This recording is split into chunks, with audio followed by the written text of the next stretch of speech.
Hello student, I am Hariom Narware. We are starting preparation of electrical measurement and instrumentation. Previous lecture में हमने electrical measuring instrument की characteristics की study की थी. आज हम different type के measuring instrument की study करेंगे. Generally measuring instrument two types के होते हैं. Number one analog instrument, number two digital instrument. Analog instrument analog signal पर वर्क करते हैं और डिजिटल इंस्ट्रूमेंट डिजिटल सिग्नल पर वर्क करता है. आपको ये जानना ज़रूरी है कि एनालॉग सिग्नल क्या है और डिजिटल सिग्नल क्या है. एनालॉग सिग्नल मीन्स ऐसे सिग्नल जिसकी वैल्यू टाइम के रिस्पेक्ट में कंटिन्यूअस हो, कुछ इस प्रकार से. ये देखिए, ये सिग्नल टाइम के हर एक इंस्टेंट पर एग्जिस्ट कर रहा है. यहाँ भी, यहाँ भी, यहाँ भी, यहाँ भी, यहाँ भी.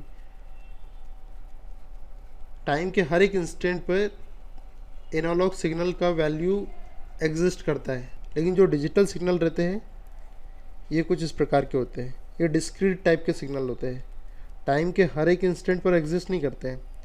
कहीं पर इसकी वैल्यू 1 है, कहीं 0, कहीं 1, कहीं 0, कहीं 1, कहीं 0. इस प्रकार की डिजिटल सिग्नल होते हैं.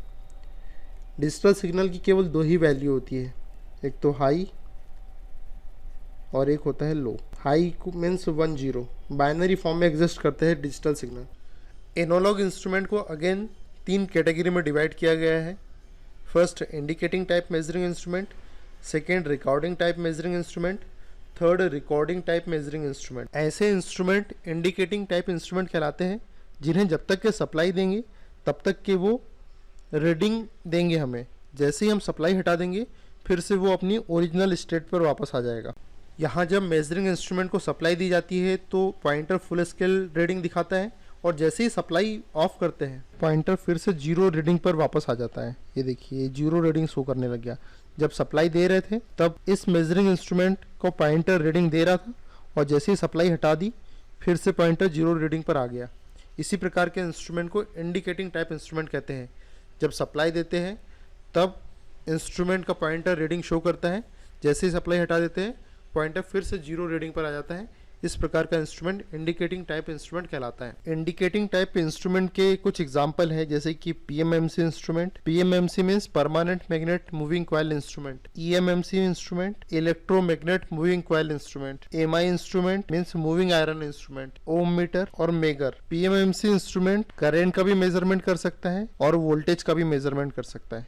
लेकिन पीएमएमसी इंस्ट्रूमेंट की एक लिमिटेशन है कि ये केवल डीसी का ही मेजरमेंट कर सकता है. ईएमएमसी इंस्ट्रूमेंट ये करंट भी मेज़र कर सकता है, ये वोल्टेज भी मेज़र कर सकता है और ये पावर भी मेज़र कर सकता है.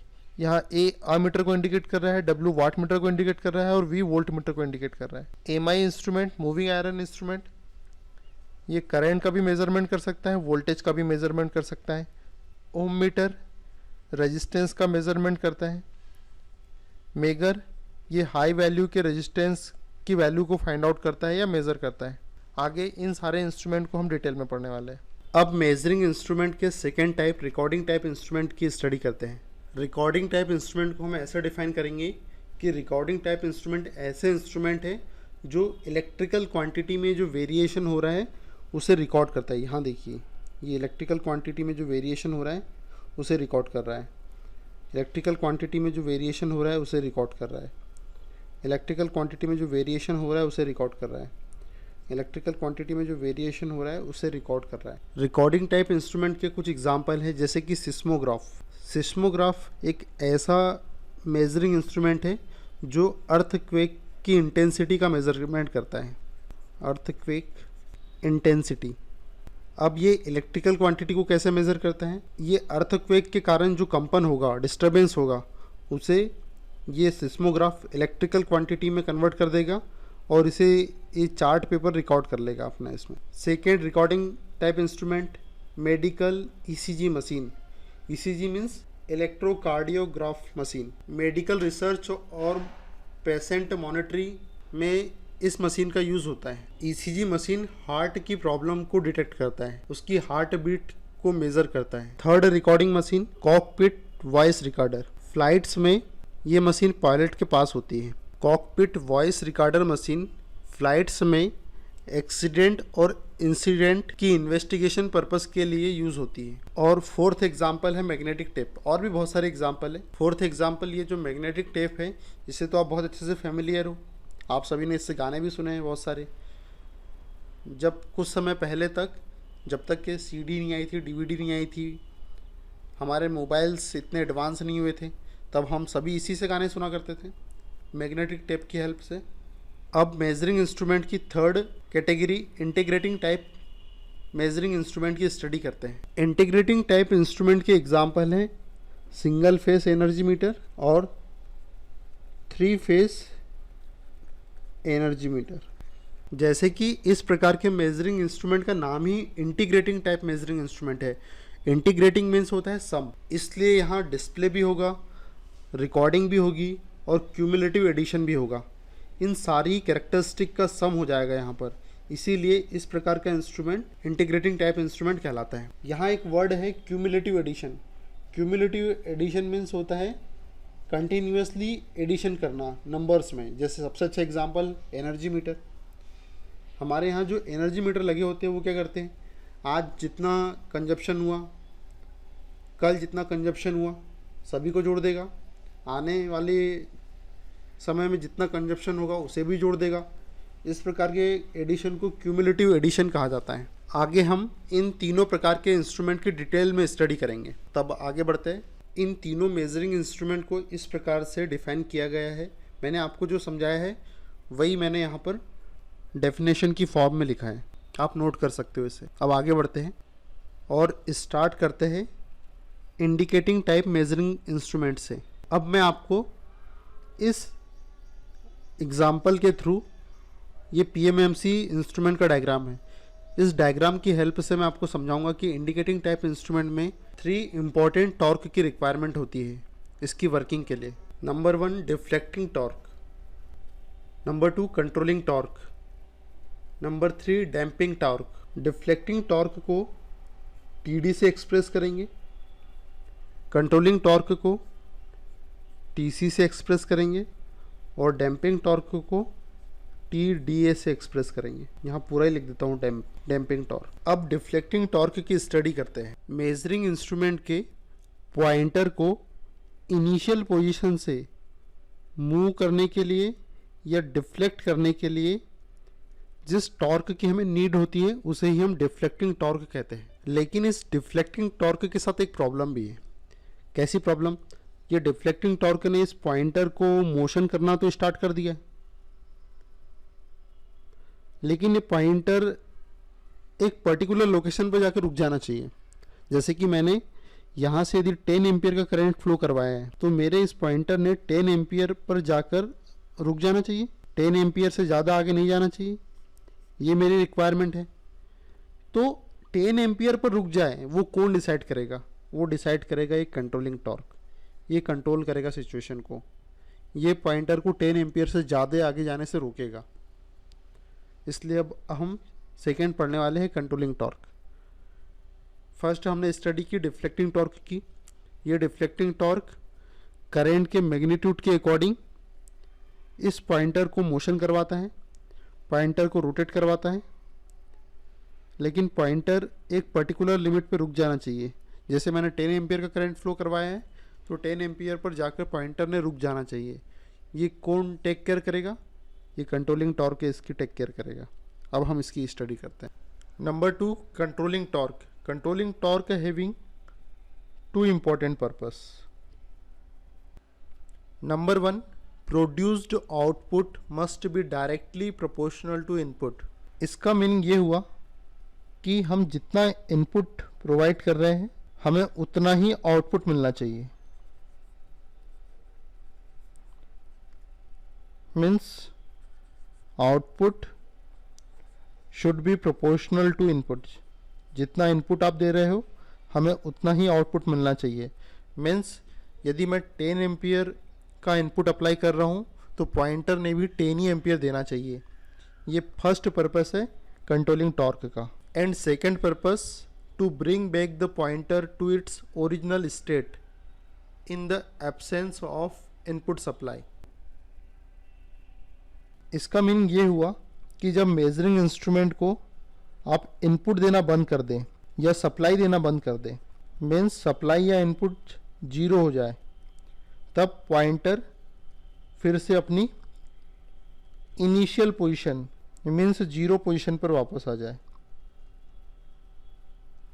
इनिशियल पोजीशन पर वापस आ जाए। ये दो पर्पस हैं कंट्रोलिंग टॉर्क के।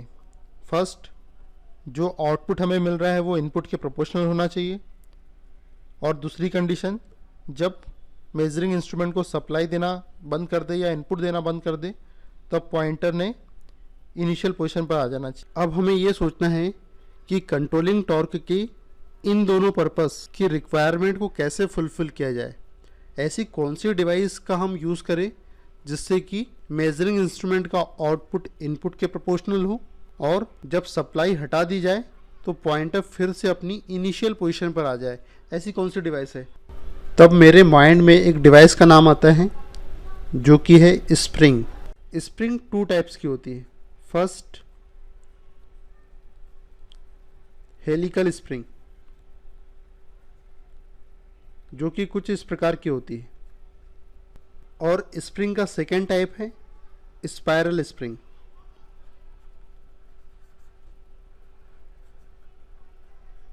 जो कुछ इस प्रकार की होती है। ये हेलिकल स्प्रिंग हमने कहाँ देखी थी? पेन में देखी थी हम लोगों ने। और ये स्पाइरल स्प्रिंग हम लोगों ने जो खिलौने हम खेलते थे बचपन में, आपको याद होगा, जो कार रहती थी, छोटी सी कार, उसमें चाबी भरते थे और वो चलती थी। उसमें आपने जब सभी बच्चों ने उस कार को खोल के देखा होगा, उसमें कौन सी स्प्रिंग होती थी? स्पाइरल स्प्रिंग का यूज़ होता था। अब ये किस प्रकार से ये दोनों स्प्रिंग कंट्रोलिंग करती है वो हम देखते हैं। हेलिकल स्प्रिंग मेजरिंग इंस्ट्रूमेंट को कुछ इस प्रकार से कंट्रोलिंग प्रोवाइड करती है। आप देखिए यहाँ पर, ये उसकी इनिशियल पोजीशन है स्प्रिंग की। उसके बाद स्प्रिंग में इतना डिस्प्लेसमेंट हो रहा है, इतना डिस्प्लेसमेंट हो जा रहा है, लेकिन स्क्रीन वापस से अपनी ओरिजिनल स्टेट में आने की कोशिश कर रही है, इसलिए रिटर्न में एक फोर्स लगा रही है स्प्रिंग। जब आप इस स्प्रिंग को खींच रहे हो तो स्प्रिंग रिटर्न आने की कोशिश कर रही है। इससे हमारा पर्पस फुलफिल हो रहा है। देखते हैं एक एग्जांपल से, मैं आपको समझाता हूँ कि हेलिकल स्प्रिंग कैसे मेजरिंग इंस्ट्रूमेंट को कंट्रोलिंग प्रोवाइड करेगी। जैसे कि ये स्प्रिंग है, ये स्प्रिंग की इक्विलिब्रियम कंडीशन है। स्प्रिंग ऑलवेज इस कंडीशन में रहती है, और इस स्प्रिंग की इक्विलिब्रियम कंडीशन में इससे एक पॉइंटर कनेक्ट कर देते हैं। ये पॉइंटर है। सपोज़ करो हमने ऐसा कुछ किया कि जब मेजरिंग इंस्ट्रूमेंट में करंट का फ्लो करवाया हमने, जब मेजरिंग इंस्ट्रूमेंट में करंट का फ्लो करवाया तो ये पॉइंटर सपोज़ करते हैं कि ये आगे की ओर बढ़ा, जिससे कि स्प्रिंग में भी डिस्प्लेसमेंट हो जाएगा। सपोज़ करते हैं कि पॉइंटर इस लोकेशन पर आ गया, तो स्प्रिंग यहाँ तक अगर पहुँची है, इसका मीनिंग ये हुआ कि इस पर एक फोर्स लग रहा है। जो फोर्स इस स्प्रिंग को खींचने के लिए लग रहा है, ये फोर्स डिफ्लेक्टिंग फोर्स कहलाता है, जो इस स्प्रिंग के ऊपर लग रहा है। डिफ्लेक्टिंग फोर्स, जो इस स्प्रिंग को खींचा, जिसने कितने डिस्टेंस खींच लिया, सपोज करते हैं कि इसने x डिस्टेंस तक स्प्रिंग को खींच लिया। लेकिन हर एक डिवाइस की एक लिमिट होती है, इस स्प्रिंग की भी एक लिमिट है, स्प्रिंग की एक लिमिट है। एक लिमिट के बाद भी अगर आप डिफ्लेक्टिंग फोर्स लगाकर इस पॉइंटर को खींचने की कोशिश करोगे तो ये स्प्रिंग नहीं खिंचाएगी, ये अपोजिट डायरेक्शन में एक फोर्स लगाएंगी, बोलेगी अब बस हो गया, अब और ज़्यादा खींचोगे तो फिर मैं टूट जाऊंगी। ये अपोजिट डायरेक्शन में एक फोर्स लगा रही कि तुम अब मत खींचो, अब बस हो गया। तो अपोजिट डायरेक्शन में एक फोर्स लगेगा, कंट्रोलिंग फोर्स। तो पॉइंटर क्या होगा? पॉइंटर रुक जाएगा, पॉइंटर अब आगे नहीं जाएगा। ऐसा इसलिए हो रहा है क्योंकि इस लोकेशन पर डिफ्लेक्टिंग टॉर्क और कंट्रोलिंग टॉर्क दोनों की वैल्यू बराबर हो गई है। डिफ्लेक्टिंग टॉर्क इस पॉइंटर को आगे खींचने की कोशिश कर रहा है और कंट्रोलिंग टॉर्क इस पॉइंटर को पीछे खींचने की कोशिश कर रहा है। जब ऐसा होता है तो पॉइंटर इक्विलिब्रियम कंडीशन में आ जाता है, फिर रोटेट करना बंद कर देता है।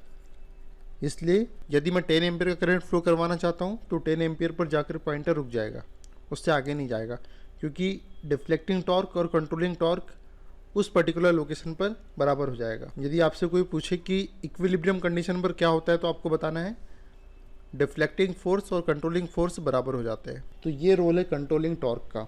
इसलिए मैंने बताया था कि 10 एम्पियर करंट जब दे रहे हैं हम तो 10 एम्पियर पर जाकर रुक जाए, उससे आगे ना जाए।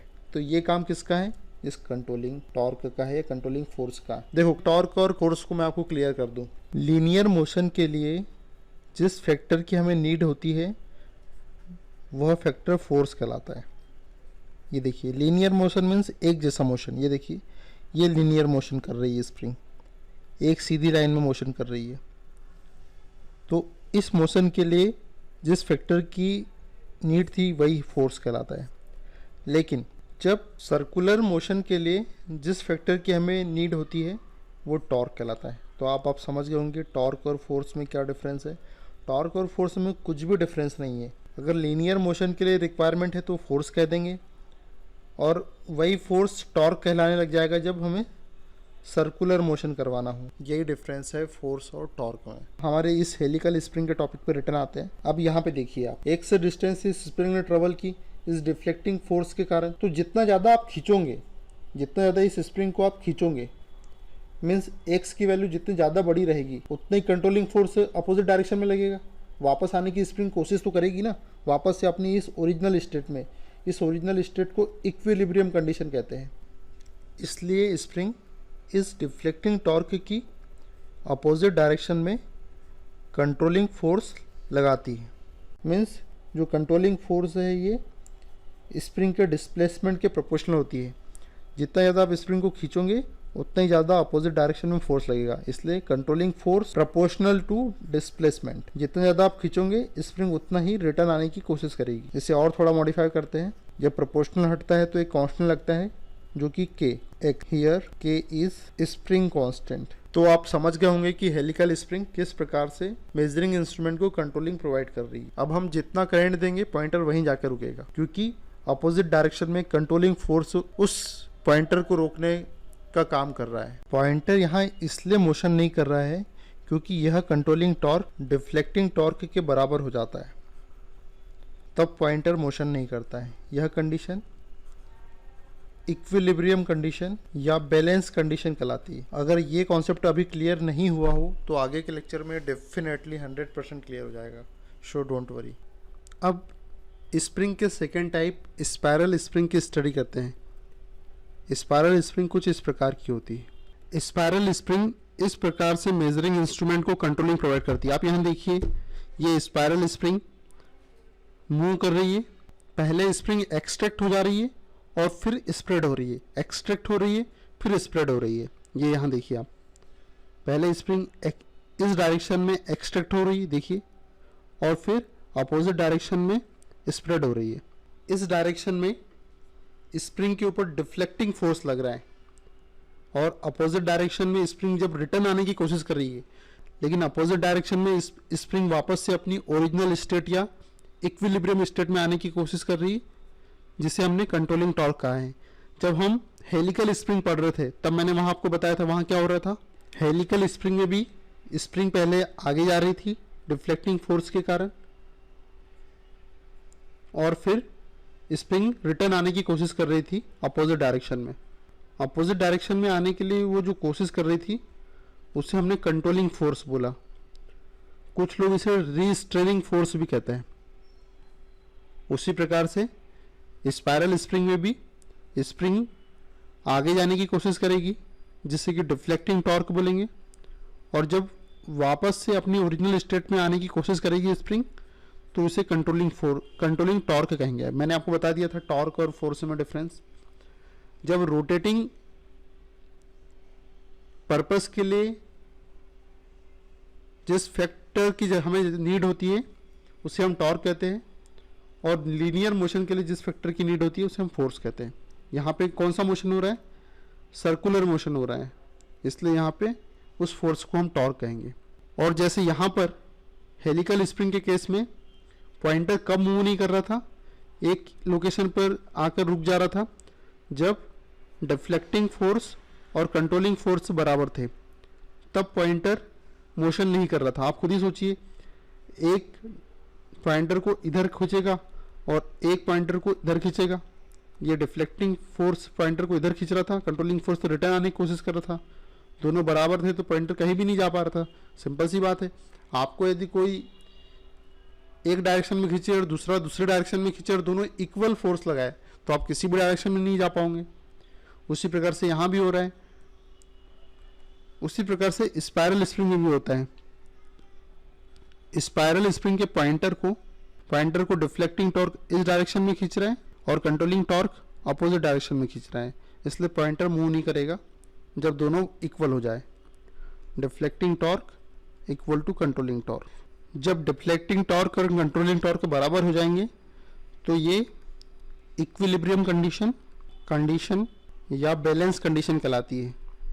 हेलिकल स्प्रिंग में भी ऐसे ही हो रहा था, जब डिफ्लेक्टिंग फोर्स और कंट्रोलिंग फोर्स बराबर थे तो वो कंडीशन भी इक्विलिब्रियम कंडीशन या बैलेंस कंडीशन कहला रही थी। इस स्पाइरल स्प्रिंग के बारे में मैं आपको और बताता हूँ। एज्यूम करते हैं कि अभी ये स्प्रिंग इक्विलिब्रियम कंडीशन में है, मीन्स इस स्प्रिंग में कोई भी मोशन नहीं हुआ है।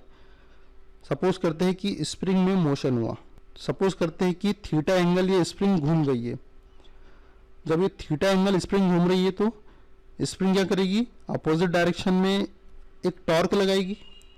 स्प्रिंग रिटर्न आने की कोशिश करेगी ना, स्प्रिंग रिटर्न आने की जो कोशिश करती है उसके लिए वो जो टॉर्क लगाती है उसको कंट्रोलिंग टॉर्क कहते हैं या रीस्ट्रेनिंग टॉर्क भी कहते हैं। अब यहाँ पे देखिए, जितने ज़्यादा एंगल से हम इस स्प्रिंग को मोशन कराएंगे उतनी ज़्यादा अपोजिट डायरेक्शन में कंट्रोलिंग टॉर्क लगेगा। मीन्स जो कंट्रोलिंग टॉर्क है वो किसके प्रोपोर्शनल हो जाएगा, इस थीटा के। जितना ज़्यादा थीटा एंगल से स्प्रिंग घूमेगी उतनी ज़्यादा अपोजिट डायरेक्शन में कंट्रोलिंग टॉर्क भी लगेगा। आपको मैं एग्जांपल देता हूँ। जब हम छोटे थे तो हम खिलौने वाली कार चलाया करते थे, उस कार में हम चाबी भरते थे तो थीटा एंगल से वो स्प्रिंग घूमती थी और जितनी ज़्यादा हम चाबी भरते थे उतनी ज़्यादा हमारी कार आगे बढ़ती थी। वो किसके कारण हो रहा था, इस कंट्रोलिंग टॉर्क के कारण हो रहा था। अपोजिट डायरेक्शन में उतनी टॉर्क हमें लगेगा। तब इसे और सिंप्लीफाई करते हैं। जब प्रोपोर्शनल हटेगा तो एक कांस्टेंट लगेगा जो कि स्पाइरल स्प्रिंग का स्प्रिंग कांस्टेंट कहलाता है, कांस्टेंट। और इक्विलिब्रियम कंडीशन में क्या हो जाएगा, कंट्रोलिंग टॉर्क डिफ्लेक्टिंग टॉर्क के बराबर हो जाएगा, जिससे कि पॉइंटर आगे नहीं बढ़ेगा। ये बैलेंस कंडीशन या इक्विलिब्रियम कंडीशन कहलाती है। आई थिंक आप लोग डिफ्लेक्टिंग टॉर्क और कंट्रोलिंग टॉर्क को समझ गए होंगे। इस पीएमएमसी इंस्ट्रूमेंट में आप देखिए, इस पॉइंटर को मूव करने के लिए जिस टॉर्क की हमें रिक्वायरमेंट थी वो डिफ्लेक्टिंग टॉर्क था। इस पॉइंटर को एक पर्टिकुलर लिमिट पर रोकने के लिए, जैसे कि मुझे यहाँ पे रोकना है पॉइंटर को, तो उसके लिए हमें जिस टॉर्क की रिक्वायरमेंट थी वो था कंट्रोलिंग टॉर्क, जो कि अपोजिट डायरेक्शन में था। और बैलेंस कंडीशन में मीन्स जब पॉइंटर एक पर्टिकुलर लोकेशन पे रुक जाएगा उस कंडीशन को बैलेंस कंडीशन कहते हैं। उस कंडीशन में डिफ्लेक्टिंग टॉर्क और कंट्रोलिंग टॉर्क आपस में बराबर होना चाहिए।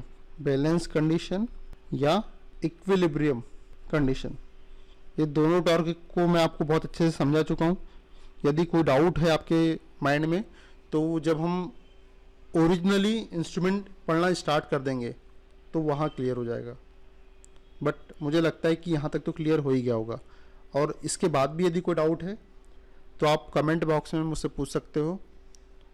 और ये जो नोट्स है जो मैं आपको समझा रहा हूँ स्क्रीन पर, ये भी मैं अपलोड कर दूंगा वीडियो के डिस्क्रिप्शन बॉक्स में। अब लास्ट और थर्ड इंडिकेटिंग टाइप इंस्ट्रूमेंट का थर्ड टॉर्क डैम्पिंग टॉर्क की स्टडी करते हैं। डैम्पिंग टॉर्क का एग्जिस्टेंस डिफ्लेक्टिंग टॉर्क और कंट्रोलिंग टॉर्क के बाद ही आता है। देखिए, डिफ्लेक्टिंग टॉर्क ने इस पॉइंटर को मोशन करवाया और कंट्रोलिंग टॉर्क ने इस पॉइंटर को एक फिक्स वैल्यू पर लाकर रोक दिया, जैसे कि 10 एम्पियर। लेकिन एक्चुअल में क्या होता है, पॉइंटर 10 एम्पियर पर आकर रुक तो जाता है, लेकिन 10 एम्पियर पर रुकने के लिए वो समय लेता है। कैसे समय लेता है वो देखिए आप। ये इस 10 एम्पियर के आसपास पॉइंटर मोशन करते रहता है, कभी इधर कभी इधर कभी इधर कभी इधर, मतलब इस पर्टिकुलर लोकेशन के आसपास वो कुछ समय लगाता है सेटल होने में, और फिर फाइनली इस 10 एम्पियर पर जाकर पॉइंटर रुक जाता है। इस मेजरिंग इंस्ट्रूमेंट में आप देखिए पॉइंटर मोशन कर रहा है और एक पर्टिकुलर प्लेस पे रुकना चाहता है, लेकिन इसके लिए वो कुछ समय लगा रहा है, उसके बाद वो रुक रहा है।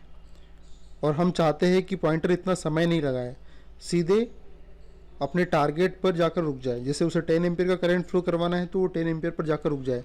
इस प्रकार से कोई डिफ्लेक्शन ना करे, जैसे कि ये कर रहा है यहाँ पर डिफ्लेक्शन। इस प्रकार से डिफ्लेक्शन हम नहीं चाहते। इस स्मॉल डिफ्लेक्शन को रोकने के लिए जिस टॉर्क की रिक्वायरमेंट होती है उस टॉर्क को डैम्पिंग टॉर्क कहा जाता है। और इस डैम्पिंग टॉर्क को अचीव करने के लिए हमारे पास मेथड्स है जिसे हम नेक्स्ट लेक्चर में पढ़ेंगे। और किसी भी कंपटीशन एग्जाम के लिए ये डैम्पिंग टॉर्क की टेक्निक बहुत इंपॉर्टेंट है। यहाँ से मैंने बहुत सारे क्वेश्चन को आते हुए देखा है, इसलिए इसके बाद जो लेक्चर होगा वो बहुत ज़्यादा इंपॉर्टेंट होगा। So thank you guys.